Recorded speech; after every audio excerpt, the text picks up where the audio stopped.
شركة فيات. النهارده الفيديو بتاع النهارده هيتكلم عن كل ما يخص سيارات فيات سواء كانت قديمة أو جديدة، وإمتى دخلت مصر، وإيه المميزات وإيه العيوب الخاصة بكل سيارات فيات. تابع بقى الفيديو للآخر عشان تعرف كل اللي أنت عايزه عن فيات.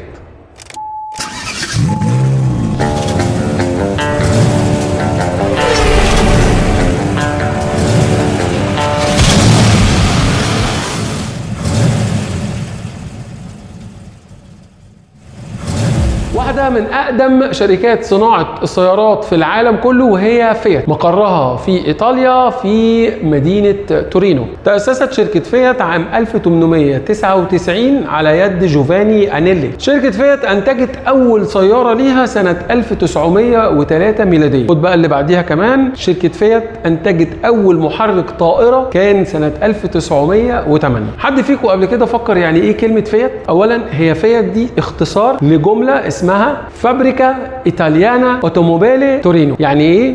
يعني مصنع السيارات الإيطالي بتورينو. اشتهرت شركة فيات في العالم كله بتصميماتها الإيطالية الجذابة والأداء الرياضي لسياراتها، غير كمان إن هي كانت مركزة قوي على السيارات متوسطة الحجم والسيارات الاقتصادية. شركة فيات تمتلك كل من ألفا روميو، فيراري، مازراتي، ولانسيا. غير كمان إن شركة فيات تمتلك الآن 21% وداخلة على 51% من شركة كرايزلر الأمريكية. يعني شركة كرايزلر لما تيجي تاخد قرار مستقبليا لازم تاخد موافقة شركة فيات.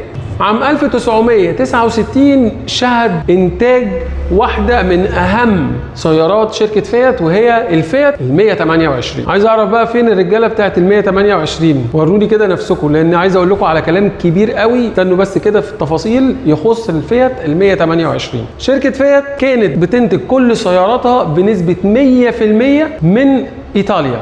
يعني 100% من كل سيارات فيات بيتم انتاجها في ايطاليا، يعني منتج ايطالي كامل بنسبه 100%. والكلام ده كان لغايه سنه 2010. اللي ما يعرفش سيارات فيات، هي اشتهرت ببعض من السيارات بتاعتها زي مثلا ال 128، بونتو، برافا، باندا، واخيرا التيبو. شركه فيات حصلت على جائزة أفضل سيارة في العام. الكلام ده حصل 8 مرات، وده وصلنا لأن شركة فيات هي أكتر شركة حصلت على جائزة أفضل سيارة في العام في العالم كله على مستوى كل ماركات السيارات. دخول شركة فيات في مصر كان بالتعاون مع شركة النصر للسيارات، والكلام ده كان سنة 1971. ومن وقتها بدأت شركة النصر للسيارات تنتج سيارة فيات 128، واللي فضلت تنتجها من أول 1971 لحد 2006. وعايز أقول لكم كمان ان سياره فيات 128 حصلت على سياره الشعب في مصر، والكلام ده كان سنه 1973. وبعد دخول سيارات فيات ال 128 في مبادره الاحلال اللي بتعملها الحكومه المصريه، خلى سعر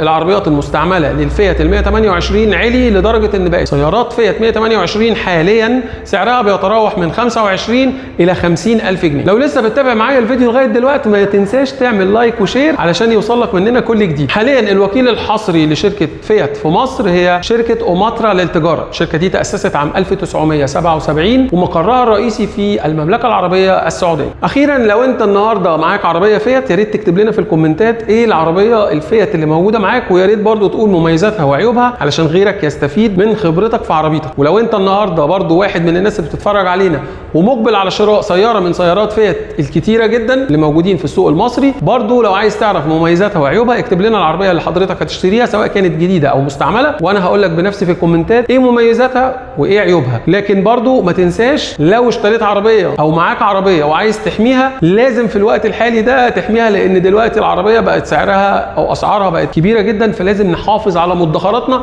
اللي موجوده في ثمن العربيه. وده عن طريق ان انت تعمل فيلم حمايه للعربيه عن طريق شركه جلوزي شيلد. والشركه بتستخدم براند فرنساوي اسمه هيكسس بادي فينس، والبراند ده واحد من اقوى البراندات الموجوده في السوق عالميا، وكمان عليه طبقه نانو سيراميك عشان تفضل العربيه منوره وجميله كده. اما لو انت النهارده عاوز تعمل نانو سيراميك بس للعربيه فده برده موجود عندنا.